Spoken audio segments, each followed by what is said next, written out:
Henri, what are you doing here?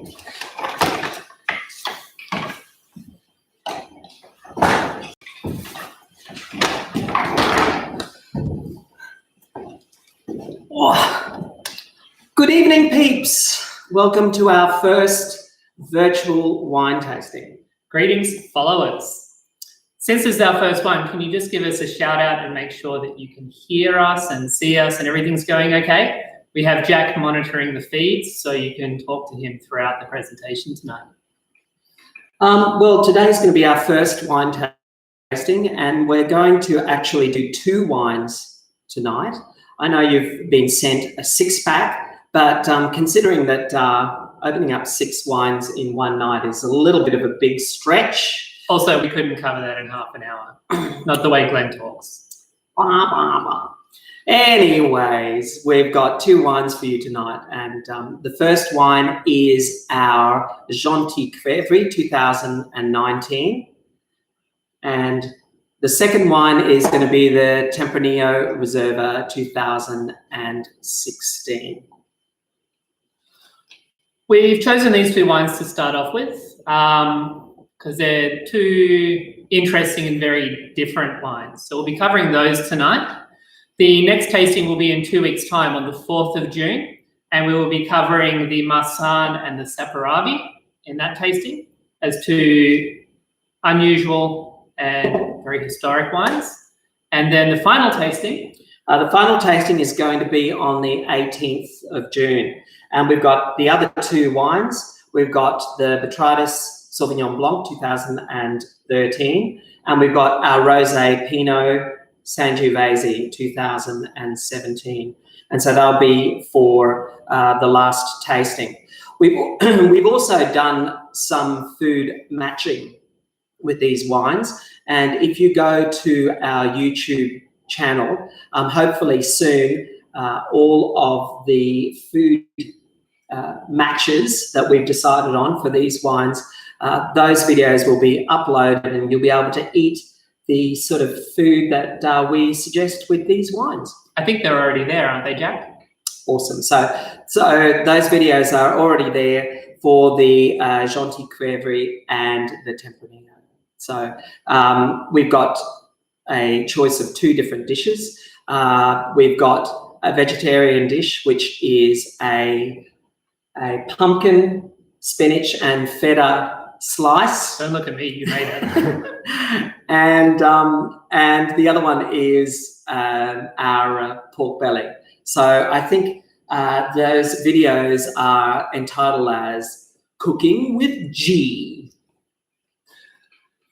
So this evening, we are going to talk about the wines to you for a little bit. As I said, we have Jack monitoring the chat. So if anyone has any immediate questions and they can't wait till the end, then you can shoot those through and Jack will pass them on to us.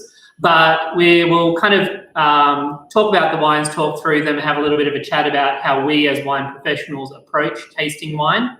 And then we'll open it up to questions and a bit of a dialogue afterwards. But before we start, we are also offering prizes for people. And those prizes will go for the best questions that our tasters have. And we haven't really decided on the prizes, have we? You know, there's a bit of merch, there's a bit of wine.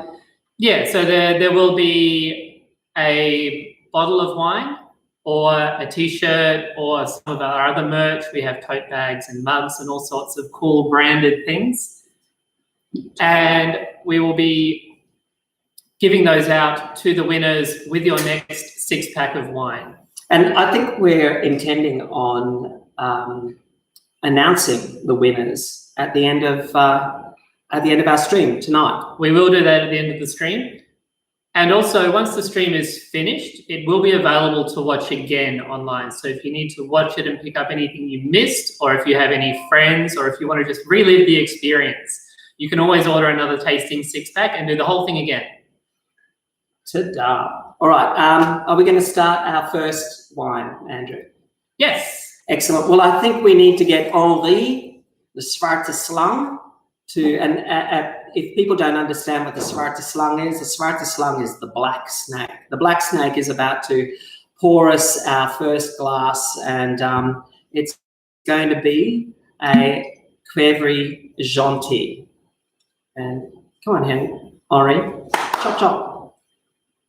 I wasn't supposed to clap, was I? Apparently it's bad in these videos. Clapping is bad in these videos. So as you can see, look at this color. This is a white wine, and it's a white blend. It's a blend of Muscat, Pinot Gris, and Gewürztraminer. The most important one. And it's a pretty quirky color. And the reason why this is so is because this is a wine that's been made with extended skin contact.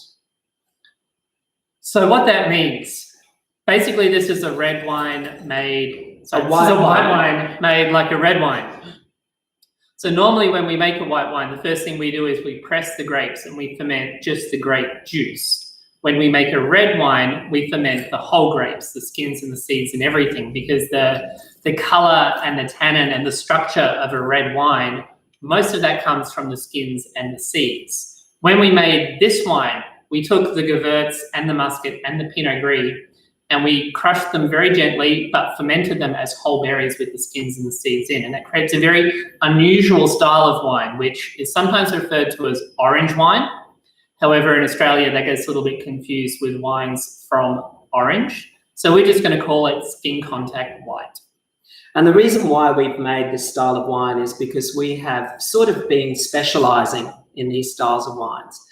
These styles of wines originate from the former Soviet Republic of Georgia. And Georgia is considered to being the birthplace of winemaking.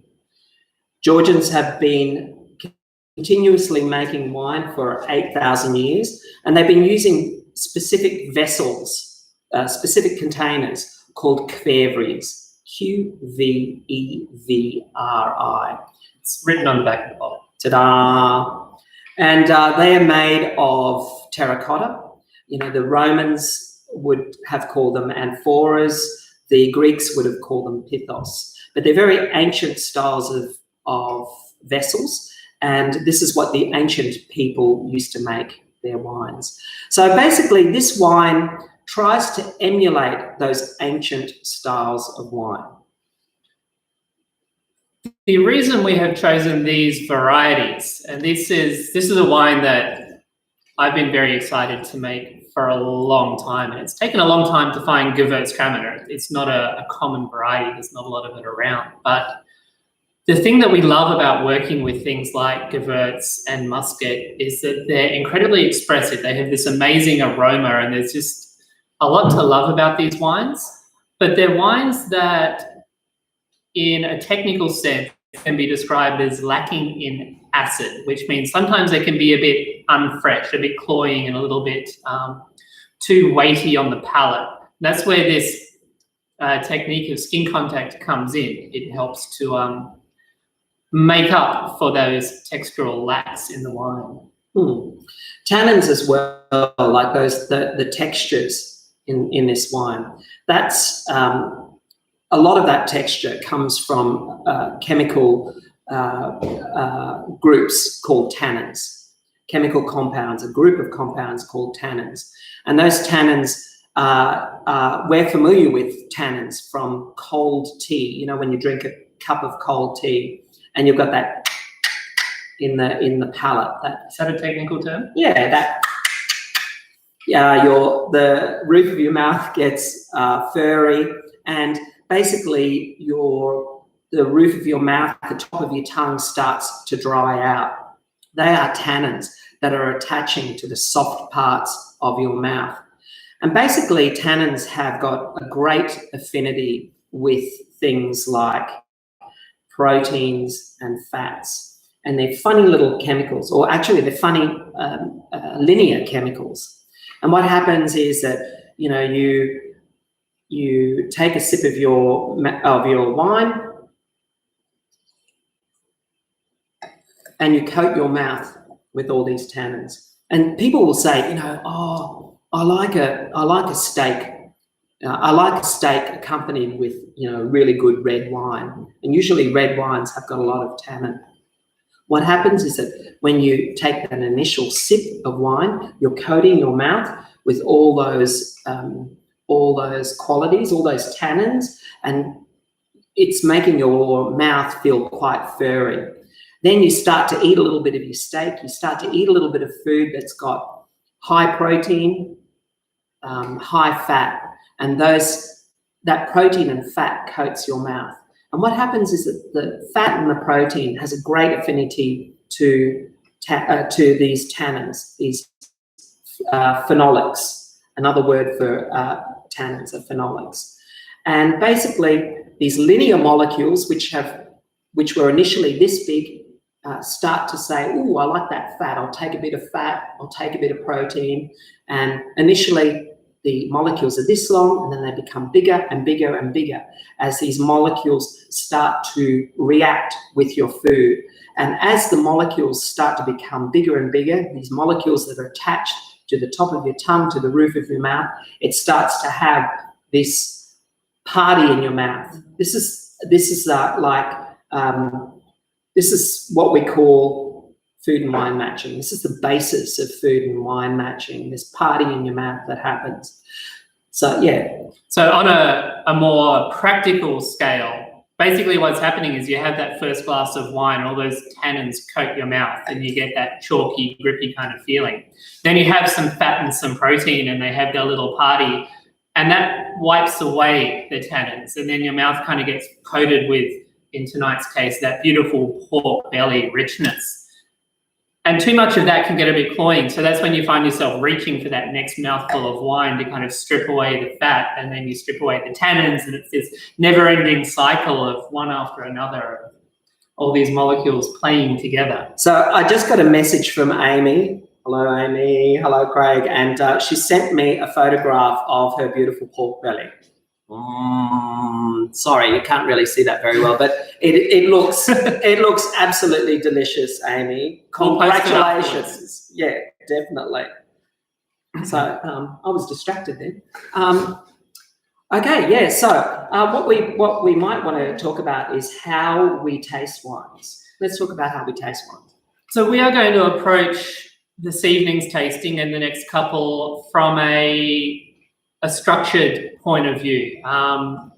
Those of you who have done cellar door wine tasting kind of experiences before are probably familiar with the flowery salesperson speak. What is it? Waves of this and smashable blood. Oh, yeah, mate, I could smash this down, mate. It's like those sort of comments mean absolutely nothing. No, they're great marketing words, but they're not really very useful descriptions of wine. So we wanted to approach this with a little bit more rigor, a little bit more seriously.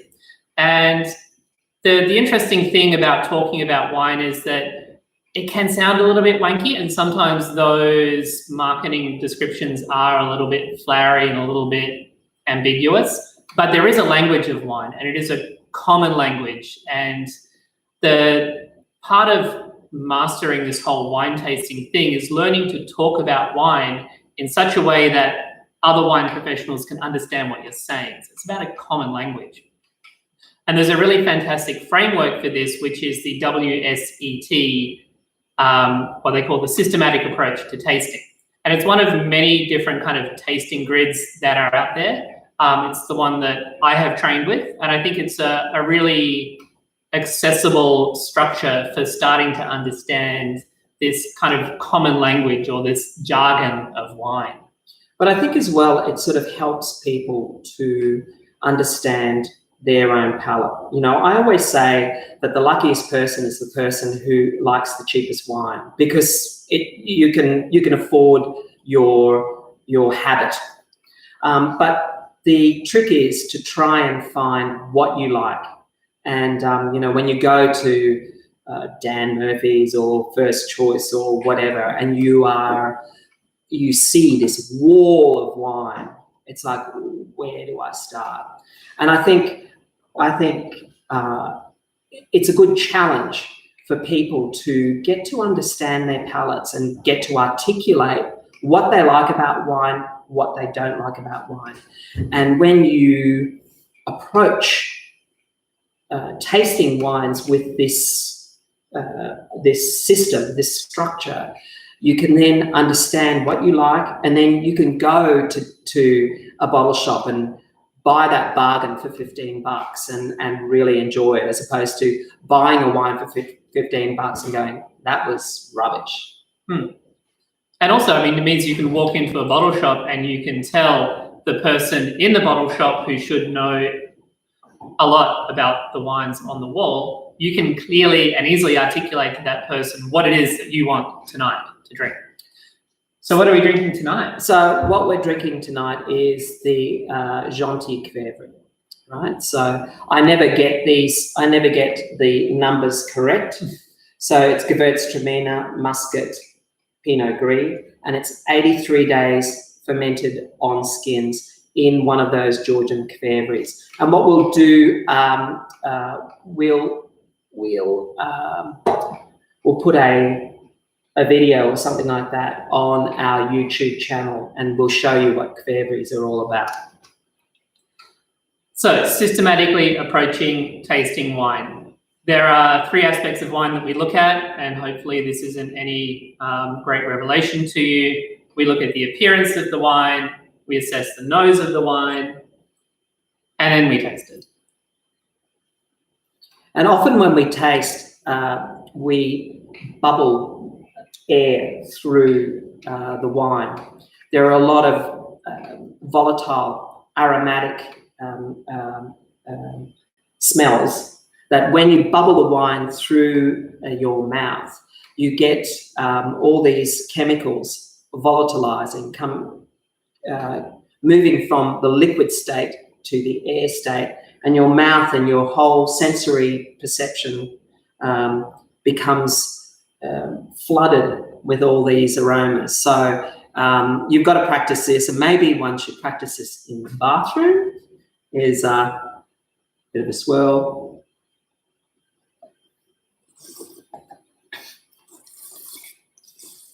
Louder, go louder.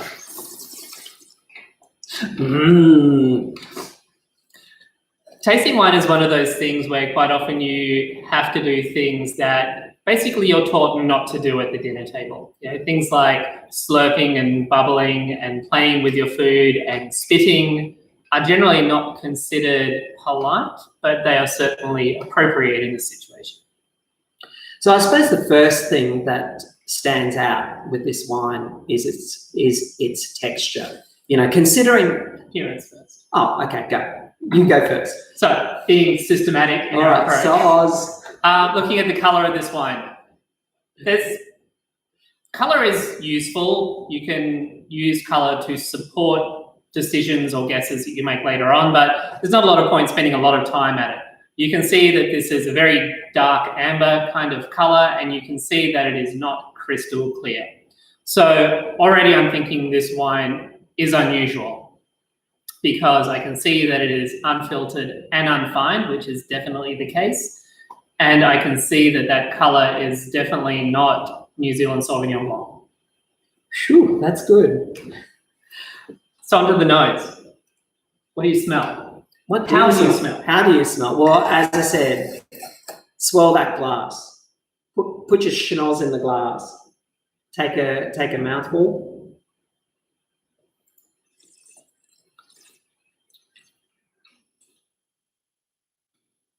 For me, I feel that there are a lot of ripe stone fruit characters, that sort of like apricots, but then as well I've got this little bit of Turkish delight thing happening.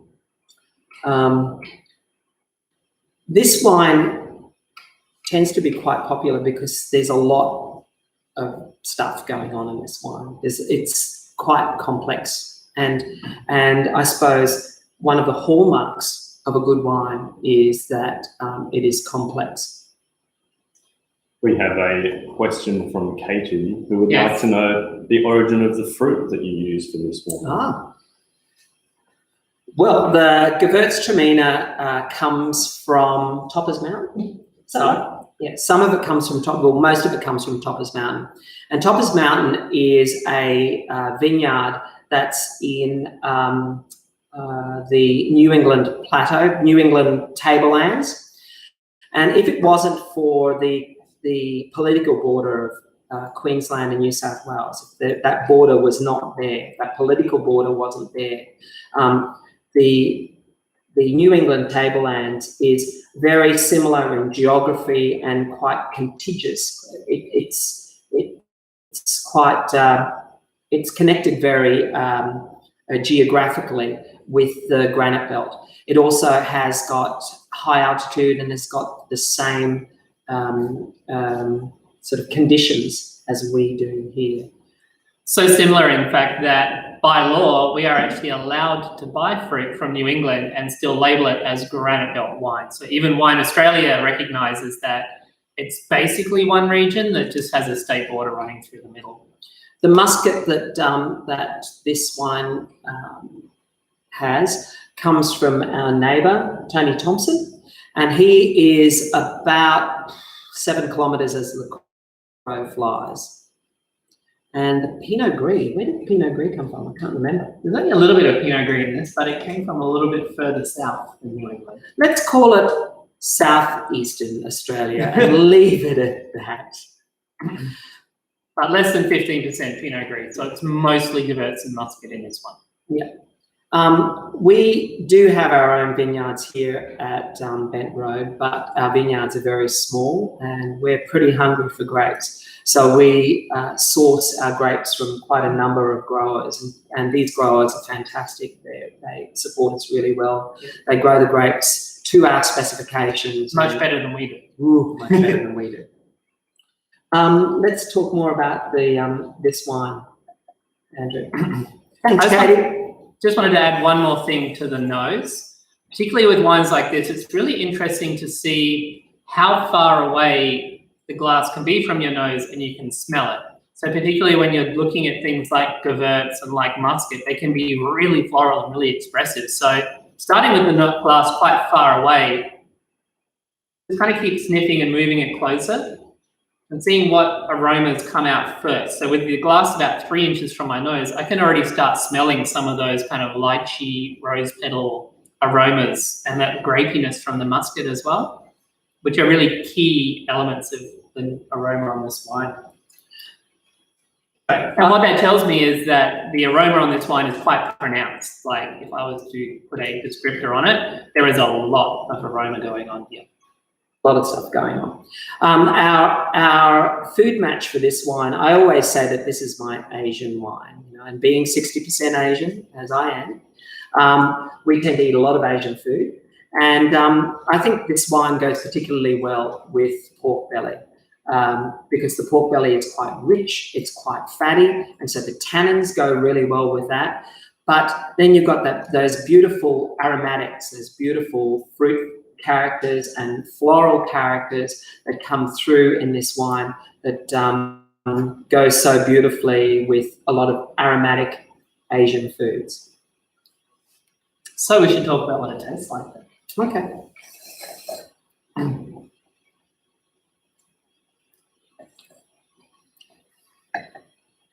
So as I said, the first thing that always strikes me with this wine is its texture and how it coats the mouth. And this is making your mouth ready for that bite of pork belly. So before we even start talking about the flavors in this wine, let's unpack that texture idea a little bit more.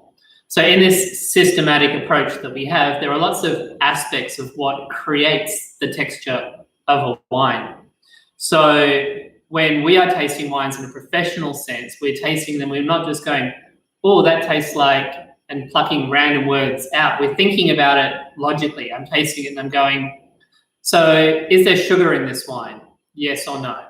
In this case, no. Even though it smells quite sweet and it convinces your brain that it should be a little bit sweet, it's definitely not. There's zero sugar here. Then we look at acid. Sugar and acid are always balanced on a seesaw. If you think about some of the great Rieslings of the world, some of them actually have a lot of sugar in them, but they also have so much acidity that they don't really taste that sweet. So in this case, we've already talked about the fact that Gewürz and Muscat aren't actually very high acid grapes. So there's no sugar, but there's also not a lot of acid in this wine. The next thing in the system, and I will be doing a video about this, and you can always jump on and Google WSET and find their SAT, which is a systematic approach to tasting. And that kind of details all the things that we're talking through. Just rolling back, acid, when we're talking about acid, we're talking about the watering of your mouth, watering of your tongue, the sides of your tongue.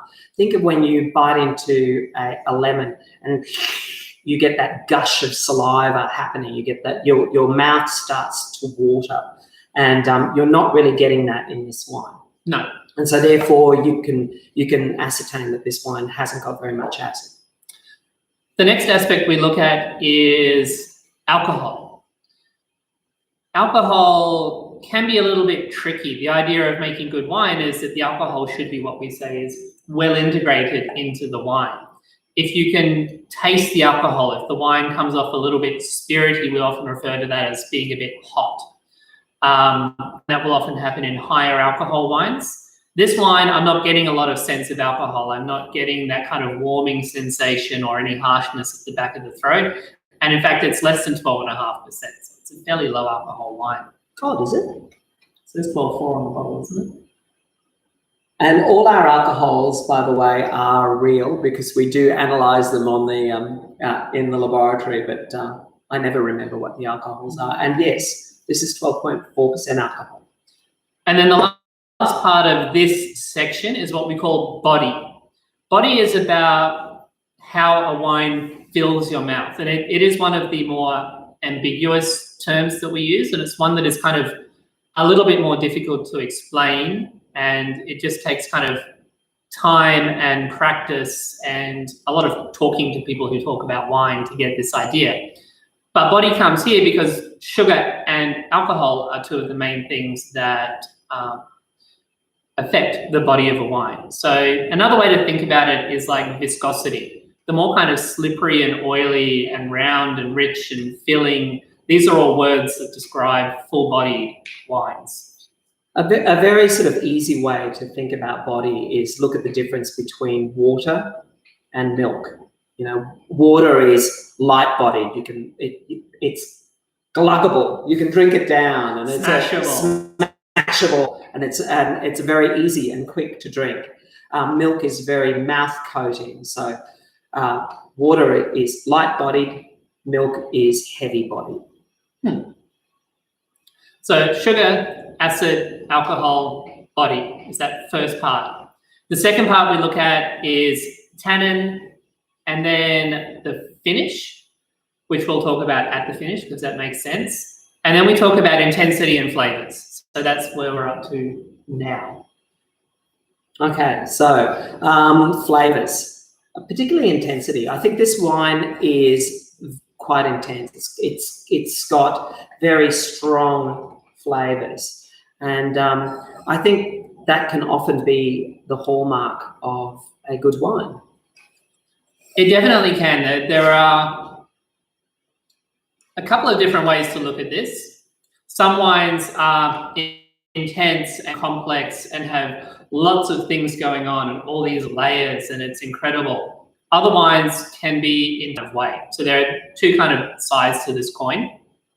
In this case, we know we have a blend of 3 different grapes. So that alone tells you this is probably going to lean more towards that lots going on kind of intensity. But definitely there is lots of fruit flavors here. You don't have to really go looking for them to find some fruity words to start describing this wine. So give us some fruity words to start describing this wine. Fruity words. Okay, well, as I said, I feel that this wine has quite a lot of ripe stone fruit characters. It has that sort of apricot character. Again, it has those sort of like rose petal, lychee, Turkish delight sort of characters. Where are they coming from? I think that the Turkish delight and the rose petals comes definitely from the Gewürztraminer. The lychee as well? The lychee, I think probably comes from maybe the, what's his name? The Pinot Gris. I think that the muscat, you've got that real musk stick, that again, sort of like confectionery sort of character coming through from the muscat. And I think you've got that little bit of pear drops coming from that Pinot Gris as well. But yeah, I mean, a lot of tropical stuff mostly comes from the Gewürz, rose petals, spice comes from the Gewürz as well. There's a lot going on in this one. Definitely. I think the other thing that you get, which is a little bit more kind of hidden because it's a softer, rounder flavour, but there is that grapiness that comes from muscat. And it's a really unusual thing to say about a wine. We very, very rarely describe wines as tasting like grapes, but muscat is the one variety that definitely has this grapey taste. It tastes like grape bubblegum. In a good way. Okay. I think we should go on to our next wine. Henri, can we have our next wine? And do I have to chug this down? Oh, thank you, Henri. All right.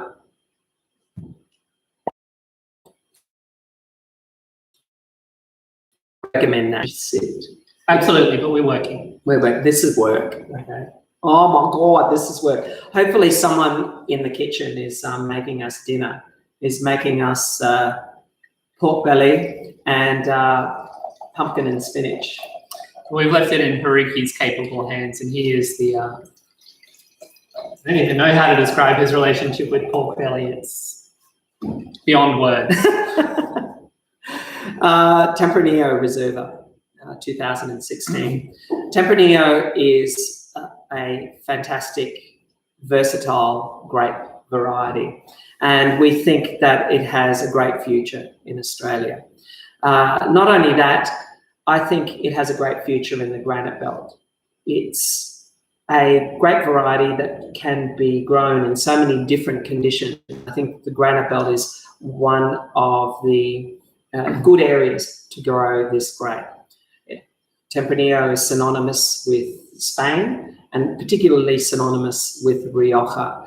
And as we've been to Rioja, and I know people out there, Christine, Spook, we all love Rioja. And every time when we drink Tempranillo, it takes us back to that great place. Which is why we drink a lot of Rioja when we consider making Tempranillo. So that's also really important to understand the different styles of Tempranillo. Because Tempranillo comes in a lot of different flavors. It falls into 5 main categories, one of which is rosé, and we'll be talking about rosé in our last tasting of this session. But the other 4 are all reds, and they range from really light, bright, young, fresh, fruity wines to really serious, heavy, constructed kind of wines. Dense and thoughtful. Dense and thoughtful, you know, deliberately built kind of wines. And the choice of which wine to make is really a choice about how you want the wine to be consumed, but it's also driven a lot by opportunity. And when you think about the higher levels of wine, which we'll talk about the levels in a moment, most of the houses in Rioja don't make these wines every year. And that is what this 2016 is all about. The 2016 was the first time we felt we had the opportunity to make a Reserva style Tempranillo. So what is a Reserva style Tempranillo? Before we talk about a Reserva style Tempranillo, the great thing about Tempranillo is that when we make Tempranillo, we can react to the quality or the state of the grapes that arrive at the winery during harvest. And so when it comes to Tempranillo, we do a lot of reactive winemaking. We taste the grapes and we then imagine how the wine would be made and then would develop in the years, in the years to come. Particularly a winery like ours, Bent Road Winery, which is we're considered a very small winery. We can react very quickly. We can change it up. We can react to what we receive on the crush pad, and we can taste the grapes and go, oh, these are more for this style. We'll taste some other grapes. This is more for this style. So then we talk about the different styles of Tempranillo. So our classic style of Tempranillo, the style that we make the most of, and a style that is really the wine that people drink in Rioja, is called Joven.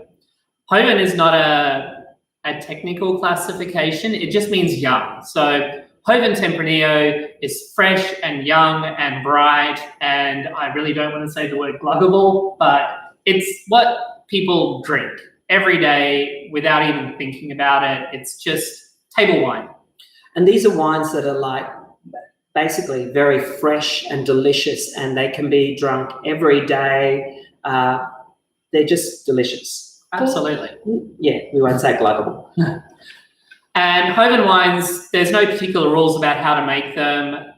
Most of them are released quite young, quite fresh, little to no oak influence in these wines, maybe a few months in barrel, maybe no months in barrel. There's no particular rules. The other three types of Tempranillo are much more structured than that. So there are three.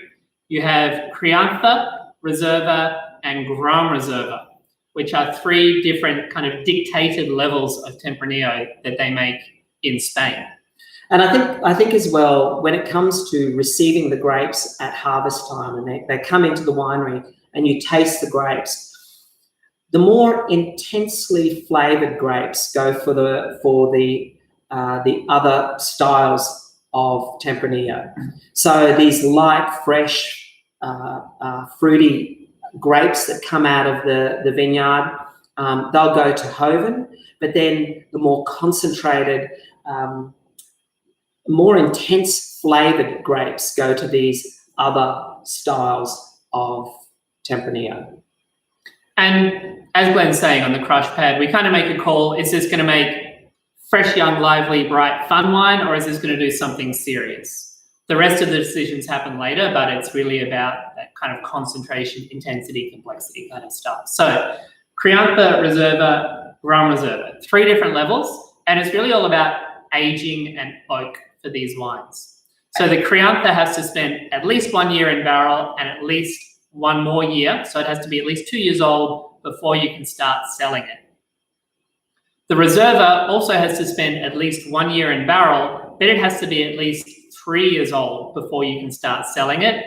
And the Gran Reserva, which is the really serious one, has to spend at least 2 years in oak and has to be at least 5 years old before you can start to sell it. So very, very structured, very rigorous, and things that really do need a lot of consideration before you even start making a wine like this.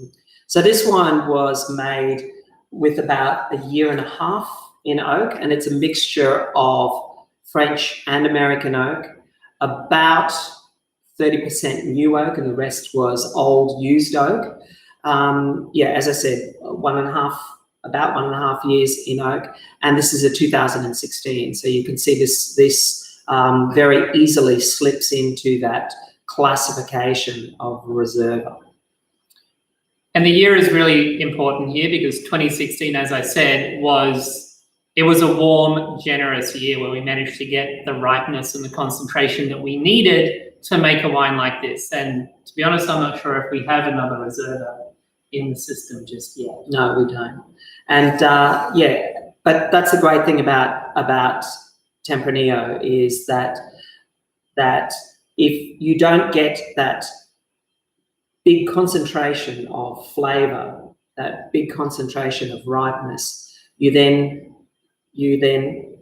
categorize, or you then make your wine to a Joven style, and it's it's enjoyable in another way. Absolutely.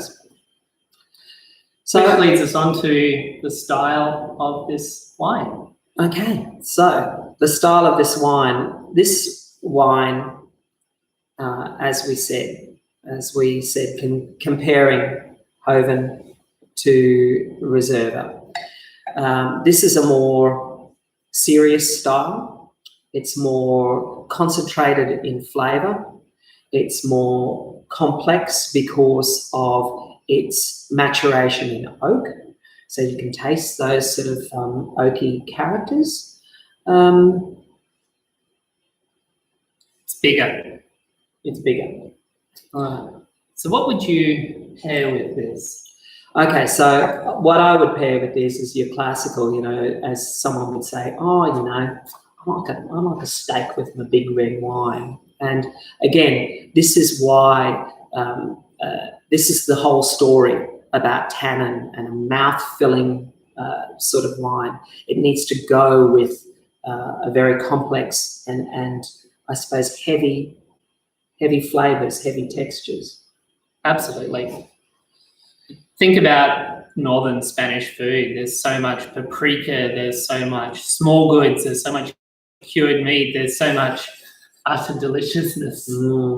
And I think this is why we match this wine as well with pork belly, because I think it can go just as well with pork belly.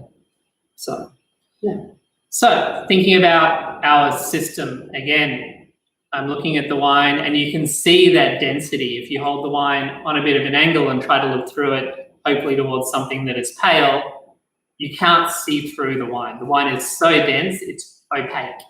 Around the rims, you get that beautiful, dark, deep purple kind of hue to it. So this is telling me that this is a wine that has some concentration. I'm already expecting that there is going to be some weight and some power and some denseness to this wine. What does it smell like? What does it smell like? Gee, I'm really put on the spot, aren't I, tonight? Again, shall we test our technique? Schnoz in the glass. Take some in your mouth.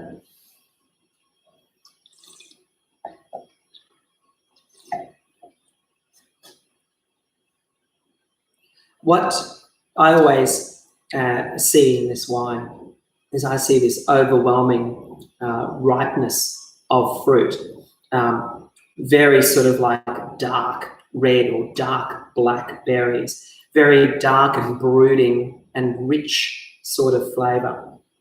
As well, I can also see those tones of oak. And when you look at oak, when you look at some of the oak descriptors, I can see this cigar box, cedary sort of character coming through.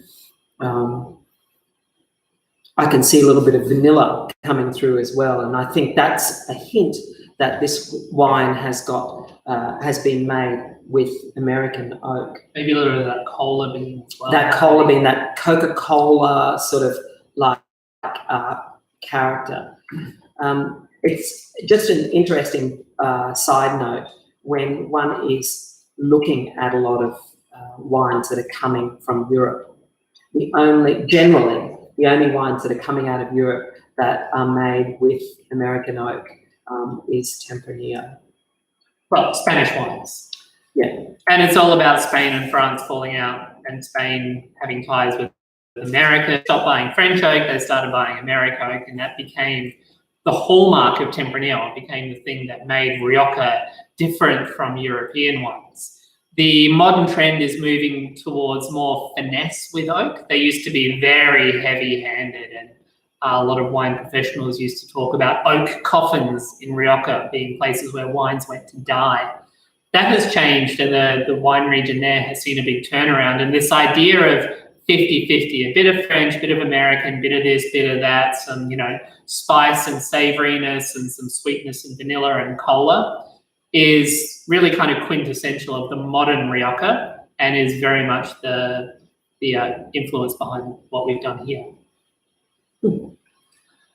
For me, I think Tempranillo, and this wine as a classic example, is about layers. I love the complexity of this grape. I love that Tempranillo is in all of its forms, bright and expressive and fruit forward. And you get these beautiful fresh berries. Sometimes they're red berries, sometimes they're black berries. If it's really young and Hoven, they might even be blueberries. And you kind of have this fresh layer of fruit sitting on the top. If you dig a little bit deeper, you then get this dried and cooked layer of fruit. So you kind of get dried cranberries, and you get blackberry jam, and you get kind of preserved plums, and all of this kind of denser, deeper, richer kind of layer.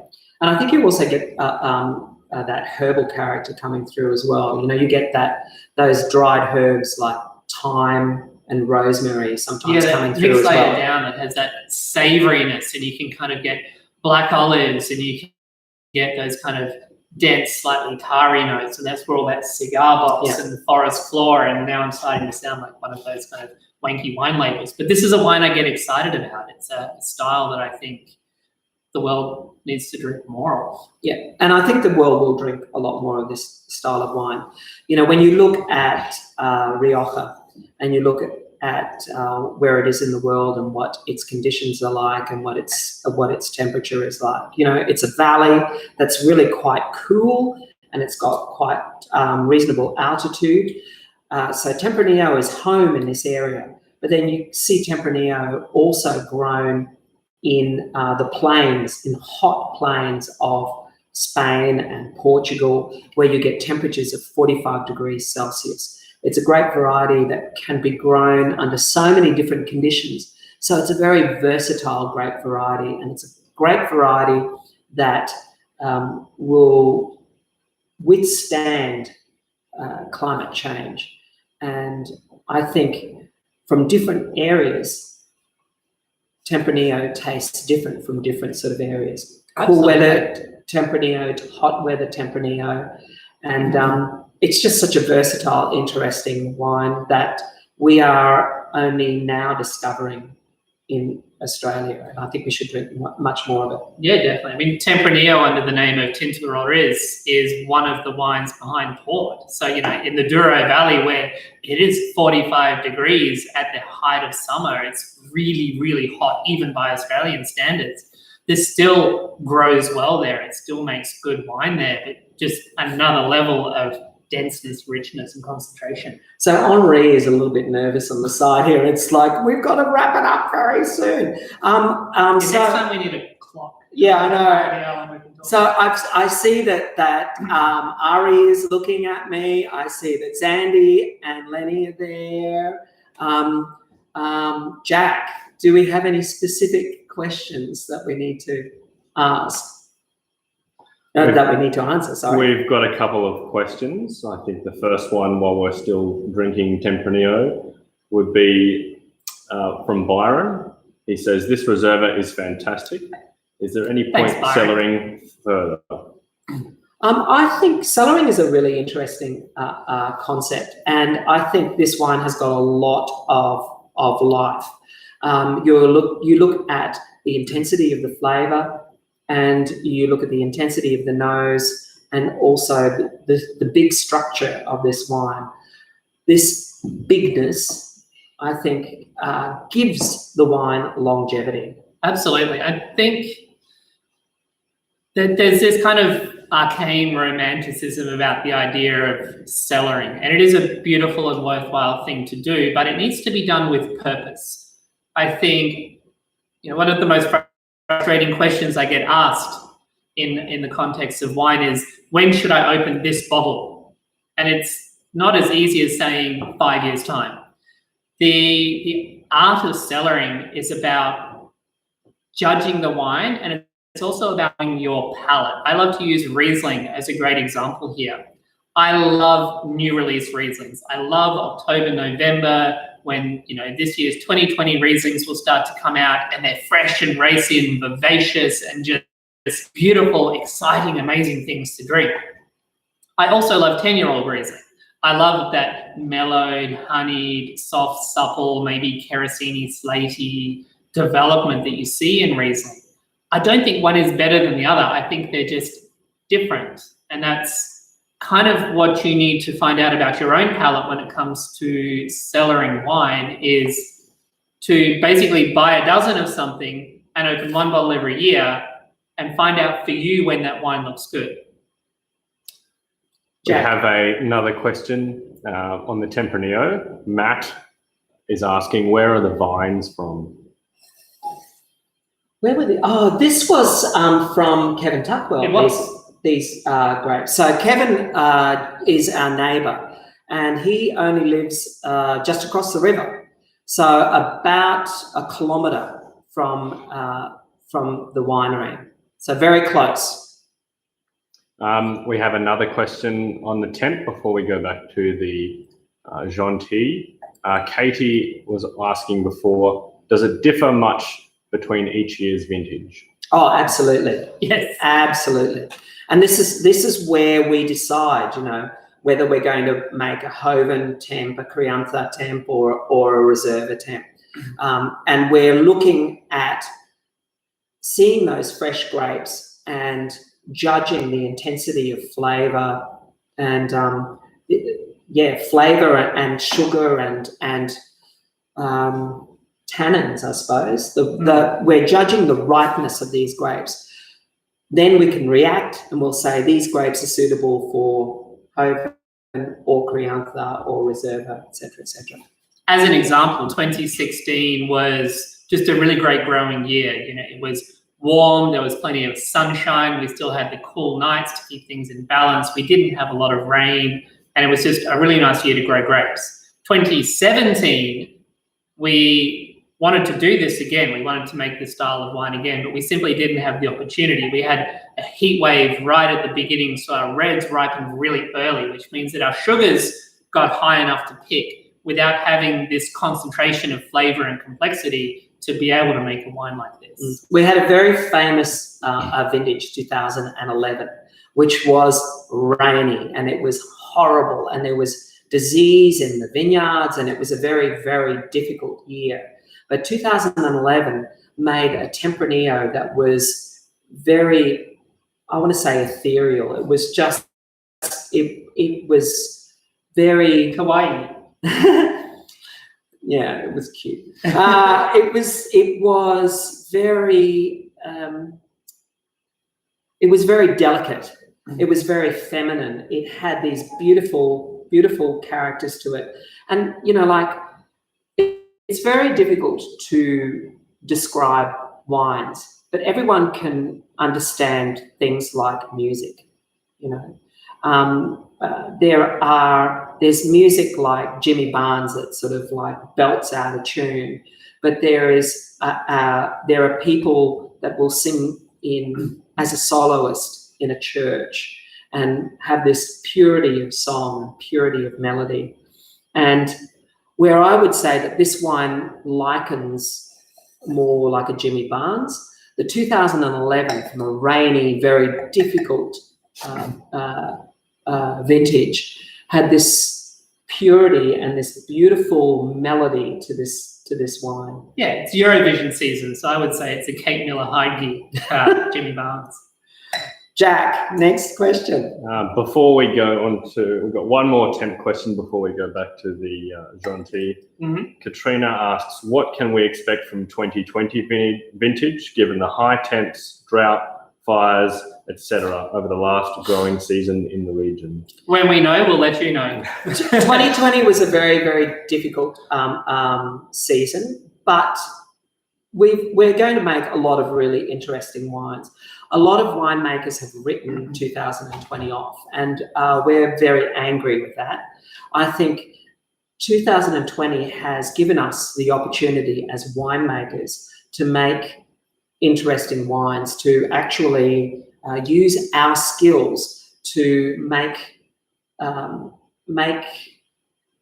interesting wines. You know, deal with what we get on the crush pad and go, okay, these are the grapes. We're going to make this style of wine. This is a winemaker's vintage. Absolutely, and it's also a great opportunity to learn and experiment and grow and to, you know, deal with conditions that we haven't really seen before. I mean, we have received several parcels of grapes that were a little bit affected by smoke. So now we have kind of a guerrilla tactics opportunity to go, well, how can we turn this around and actually create something that is useful and relevant and hopefully tasty out of these grapes that were maybe not grown in the best of conditions, but conditions that were far beyond anyone's control. And I think this is an opportunity for us to sort of experiment. Smoke taint, is this going to be the new normal? You know, we're in well, I hope not either, but I think, you know, this is the question. It's like, what's the future going to be like? I mean, we're in a situation where we've got climate change. I think we as winemakers need to deal with the fact that some of our grapes are going to be tainted, and we're going to make a living. I've got to put food on the table. I've got to make wine for you guys, and it gives us a great opportunity to experiment with these less than ideal grapes, and hopefully we can make something delicious out of them.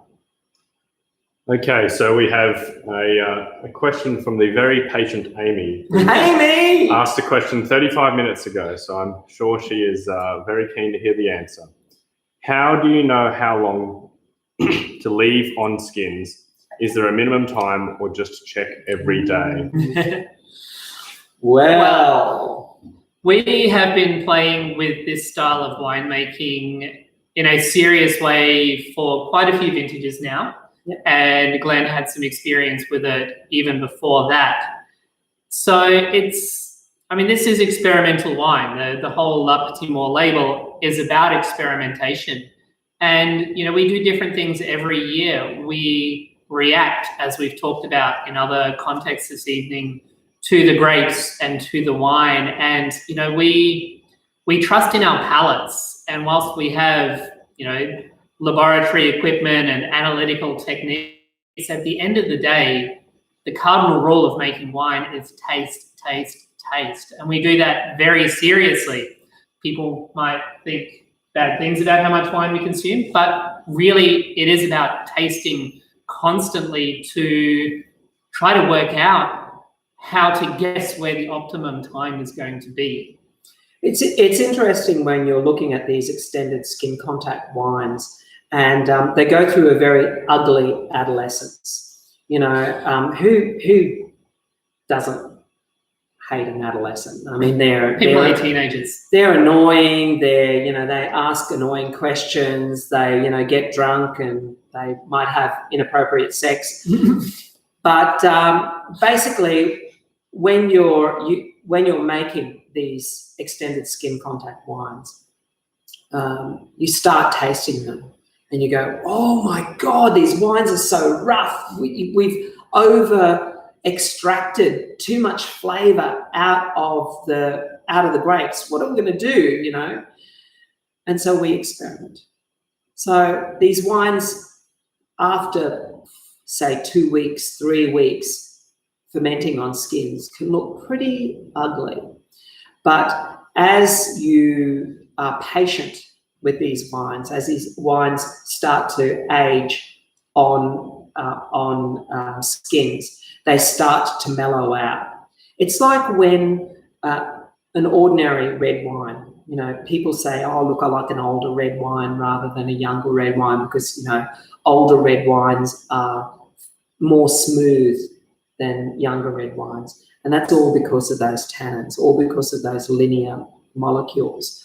And what happens is that if you allow generally rough young reds to age, those tannins, instead of being short and sharp molecules, they tend to start to polymerize, start to join up with each other as they're swimming around, maturing in the wine. They'll bump into each other, and sometimes they'll bump into each other and they'll combine. So as they get older, these chemicals go from short, sharp chemicals to longer chemicals. And as they become longer chemicals, they lose their shape and they start to fold into each other and start to get rounded. And this is why older wines tend to be more rounded and more soft, because all these the chemistry of the wine is changing. And when it comes to maturing these wines on skins for a longer time, you allow the wines to make these longer, bigger, smoother molecules. We have another question on the topic of the Gentil. Matt, Jasmine and Jade wanted to know, where do you source your vessels from, the amphora or fevries, however you like to call them, and how do you store them during the aging process? We've answered it a little bit, but I think you guys could probably elaborate. So the Fevry project is all about Georgia in Eastern Europe, in the Caucasus, which is, for all intents and purposes, the birthplace of wine. They have been making wine continuously for more than 8,000 years, and they are the oldest culture in the world to do so continuously. So when we were thinking about doing this retrospective project to look back at ancient techniques, there was really no choice but to source genuine, handmade, artisanal Fevries from Georgia. So this is legitimate Georgian terracotta, imported directly from there. As for the storage of these are installed in the traditional manner, which is buried in the ground in our vineyard. So we actually have a Fevry garden with 12 of these in a horseshoe shape, pointing north. It's very, very druidic, very natural. I'm not going to say biodynamic because we don't buy into that. However, they're literally buried in the ground. So we are keen to make 2 altars, though. Yes. Yeah.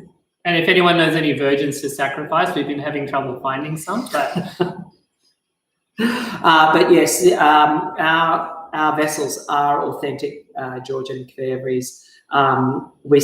We sent a shiza load of money to Tbilisi. Who the hell sends money to Tbilisi? But we did, and we ended up with a container load. So that's 14 handmade Fevries.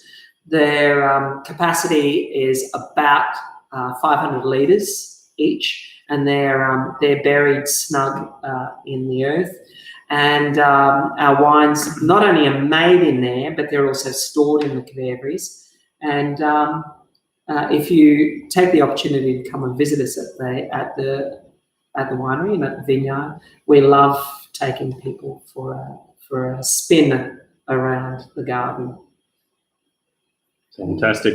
I think we've had so many questions tonight that we are going to have to deliberate and announce the winners of the prizes tomorrow on social media. Awesome. We will announce the prizes and we will send you a message or an email if you're the lucky winner. So keep your eye out on Instagram and Facebook and your email. Thanks, Jack. Thanks, guys, for joining us. This was really fun, and it was our first time going live, which was pretty exciting. This will all be on our YouTube channel. So you'll be able to see this again, or you can direct friends to it, etc., etc. As I said, we've got our videos for our menu suggestions. We'll put on a video up there about our Fevries, and you can have a look at our Fevries. What else, Andrew? We'll do a little bit of stuff about tasting and formalizing the system a little bit. And then we will see you all again in 2 weeks' time, the 4th of June. We will be tasting Masan and Saparavi, these two. And then 2 weeks after that, the 18th of June, will be our final tasting for this series. Rosé and the Botrytis Sauvignon Blanc. Thanks, guys. We'll see you next time. We'll see you in 2 weeks' time. Thanks for joining us. Cheers. Chookers.